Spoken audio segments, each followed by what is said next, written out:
Episode 4 may have introduced me to the world of Primeval, but it was Episode 5 that kept me watching. This is of course the episode with pterosaurs. We start the episode off watching the worst golfers of all time. Tiger Woods, eat your heart out. Unbelievably, it seems the Primeval writers know even less about golf than they do about nerd culture. One of the golfers goes to retrieve a ball he threw in the water but doesn't notice the animal skull right beneath him. On the subject of worst things ever, Connor proves to be the worst housemate ever. Oh, shouldn't have. Shouldn't have what? Excuse me? Abby notices that Connor has turned the thermostat up. Rex was looking a wee bit chilly. That little fella gets too cold. Well, I couldn't bear it if anything happened to him, Abby. Do you include being chased by a giant pteranodon as anything happening to him? So the guy in the orange polo shirt singles himself out for this week's murder victim by refusing to give his friend a lift in his buggy. He loses his golf ball in the woods, and as he searches for it, he cuts himself on one of Britain's many spiky plants. Well, we're 5 minutes in and we've still seen more CGI than episode 4. And yes, much like the Gorgonopsid, this one drop of blood is going to be this man's undoing. He spots something flying towards him, but is killed off screen to maintain an element of murder mystery for this episode. Wait a minute, this episode doesn't have Ben Miller in it at all. Connor's having a very productive morning playing Skyrim, and Abby points out that he's been staying at hers for over a month, which at least shows the passage of time between the appearance of anomalies. It turns out without Ben Miller the team is very dysfunctional when it comes to sealing off a crime scene. Cutter calls Connor over to help them find the anomaly because no one else has a compass. However, when he goes, he leaves one of the windows open, and he looks the other way while holding his car door open. Cutter investigates the body. Any idea what might have done this? A creature of devastating power and savagery to do that in just a few minutes. You know, for the team's resident paleontologist, Cutter really doesn't like getting to the point very quickly. Well, it turns out the team don't need Connor because they have their own compass. They discover that the anomaly is in fact in the sky, which I would think would make it visible from a mile off. Stephen and Abby then spot their first suspect. It's a pteranodon, larger than life, but arguably the best animal in Primeval after the dodos. Paleontologist Dave Hone of Pterosaur.net even described it as beautiful, and far better than the Jurassic Park effort. To this day, it's probably the best depiction of Pteranodon in pop culture, full stop. Connor checks into the crime scene and then realises that Rex has come with him. Rex, of course, decides to stretch his wings and flies off with Connor in hot pursuit. Cutter finally decides to do some paleontologist things. What is it? Pterodactyloid pterosaur. It's probably a pteranodon. Well, pteranodon was supposed to have mainly eaten small reptiles and fish. Despite this, Stephen is still pretty convinced the pteranodon did it. Rex! You know what, I swear, when I catch you, you're going to be the first animal to become extinct twice. Afraid the Pyrenean ibex has already beaten him to that. The rest of the team spot Connor, as does the pteranodon. Connor and Rex then spot the pteranodon too, and both try to run away from it as fast as possible. Shoot it. No, we should only kill these creatures when there's absolutely no other choice. Wow, it only took you 5 episodes to realise that should be your policy. Cutter manages to stop Soldier Man from shooting the pteranodon, while Connor and Rex manage to escape being eaten by it. Claudia's annoyed that the pteranodon isn't dead at her feet, but Cutter spots something else. There's a lizard with him. A lizard? Coelurosaurus. Oh, we let Rex escape. He came back. I was just looking after him. What do you think we're doing here? Running some kind of private zoo?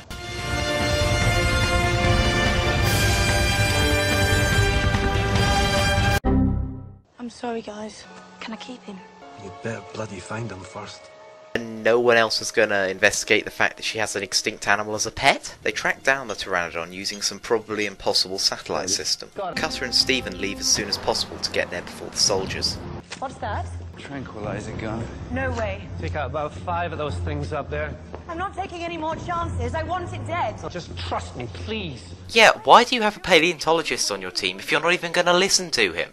As we get a much closer view of the pteranodon, the 2 main issues crop up. One is its lack of pycna fibres, and the other is the fact that it's standing on its back legs. Stephen tries to shoot it from behind, but it spots him and flies off. To bring it back into range, Cutter uses a red t-shirt tied to a metal pole.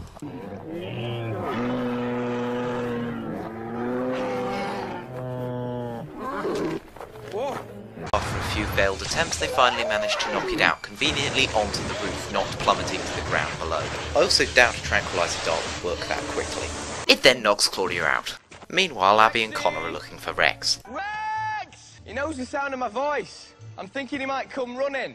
He's a lizard, not a golden retriever. That's a fair point, Abby, but weren't you doing exactly the same thing 5 minutes ago? Just as I thought. For some reason, rather than be taken to a hospital, Claudia is taken to the big house on the golf course. She manages to knock a packet of blood on the floor and then step on it when she wakes up. The scent of which, of course, travels through the open window. She also reveals that she can't see anything. I can't see anything.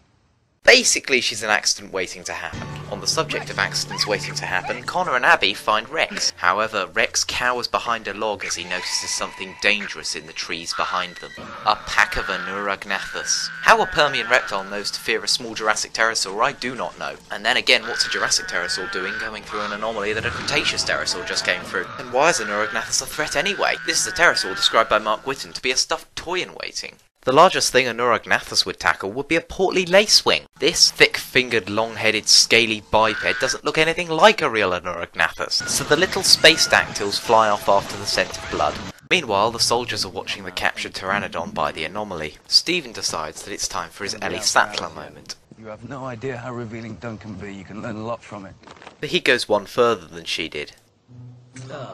That's just not right. By the way, Connor and Abby survived the Anuragnathus attack. I'm sure you were all convinced that they were goners. Claudia's vision begins to improve, while Stephen phones Cutter to tell him that the Pteranodon is indeed a pescivore.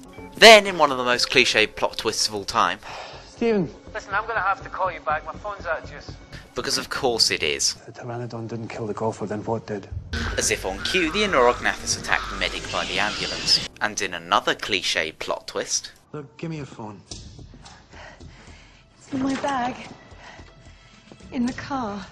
Because of course it is. Cutter rushes about to close every door and find a phone. But get this, just before he manages to make a call, an Anuragnathus actually bites through the telephone wire. Claudia wanders over to the windows, at which point the Anuragnathus begin to hammer through the glass. She trips over and falls in the blood she spilt earlier. She then proceeds to spread the blood all over Nick. It's the blood. They can smell the blood. Give me a top.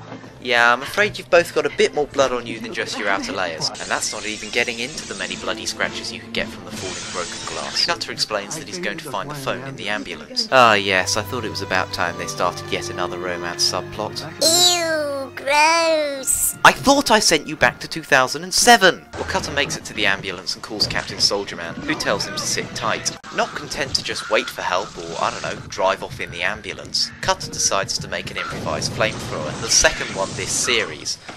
Most of the microdactyls, however, decide to fly down the chimney to reach Claudia, who manages to gain just enough vision to whack one of them out of the sky with a golf club. However, the dactyls don't appreciate her golfing puns and decide to swarm her en masse. Somehow, despite their numbers, they don't manage to kill her, and she's saved last second by a surprise appearance from Helen Cutter. Despite her very brief appearance, Helen is not without her great moments in this episode. Can you see anything at all? I can manage. Right. I'll leave you on your own then. Helen! Only kidding! Helen turns on all the gas hobs and then uses Claudia as bait to get all the Anuragnathus in the kitchen. Claudia escapes the kitchen while Helen puts a metal jug in the microwave. Enough said. Claudia, of course, escaped unharmed and tells Cutter that Helen saved her. Helen saved me. Meanwhile, it's time for Connor to reconcile himself with Abby. I'll move out of the flat tomorrow. Where are you gonna go? Surely Duncan's got a spare room now. Okay. She says that he can stay on the conditions that he becomes a better housemate, and don't we all wish for tidier, cleaner housemates? It's finally time to send the Pteranodon back through the anomaly. Oh yes, it's walking on all fours like a good Pteranodon. Wait, what's it doing? No, no, no, that's not how you take off! Push with your massive arms, not your tiny legs. Thankfully, the plan works a treat and the Pteranodon is guided straight towards the anomaly.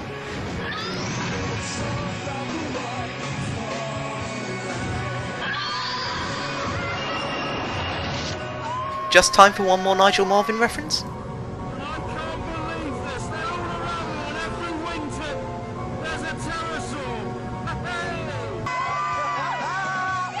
So that was episode 5. A lot better than episode 4 and shares a lot in common with episode 2. Connor behaves idiotically, one animal is blamed for the actions of another, someone makes an improvised flamethrower, Helen Cutter has a short cameo, and on the animal design front, well, you've got one real big win and one massive paleo fail.